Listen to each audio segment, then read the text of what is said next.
So yesterday we were at Whole Foods. I was picking up something that I had ordered from Amazon, and one of the guys was like to one of the girls, "It's so simple. Just don't tell on your friends and tell your friends not to tell on you." They have no idea, none whatsoever. What I want you guys to understand is that whether you're guilty or innocent in life, when you become a target, you will be manipulated in ways that you cannot even predict. And on the back end of that manipulation, identifying it becomes even more burdensome and difficult because you can feel what has taken place, but trying to articulate it and put it into words is a whole separate feat of itself.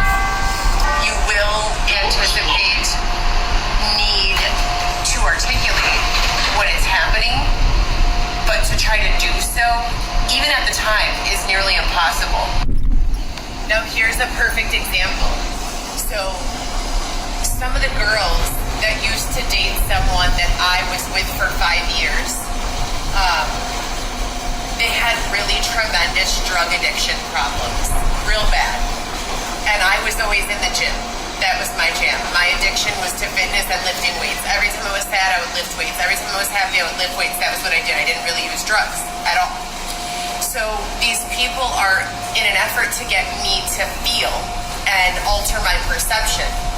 They are manipulating the posts, the brand partnerships, corporate espionage, as some will refer to it. They're putting different brands onto different people in an attempt to control the perception and cause turmoil and quarreling. Jordan Lott is a perfect example. She's never been in the gym. She's never been a weightlifter. She's been a pawn for a long time. When I met her, I was helping her get safe physically from a very unsafe situation. She is one example of 10 women that have been being puppeteered by this person. I'm included. Marissa is another one. I named them yesterday. Samantha Curran, Star, Guidano or something like that. I don't know how to pronounce her last name. Who else? Some girl named Jessica. She's Just Be Envious on Instagram.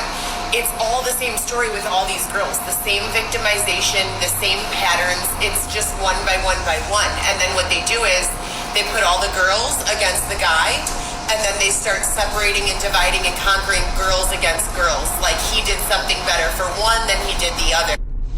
So they work on emotion. They definitely manipulate and exploit emotion, human emotion, and also need. Right? I'm not doing well right now from my own standards. I'm living in a shelter in Lincoln Park. I've been applying to more than 1,000 jobs, every few months. I would say close to 100 jobs a month on average for 5 years. I have more than a bachelor's degree of education, fitness training, 4 children that I've always taken care of. They've always lived with me from the time I was 17. I had my own apartment all the way until he, became a part of my life physically. In 2020 when I lost everything. But what they're choosing to circulate and give reach to are all of my triumphs or things that make me look like I'm successful. Like a reel with my little Stanley Cup, that reel will get 14,000, views.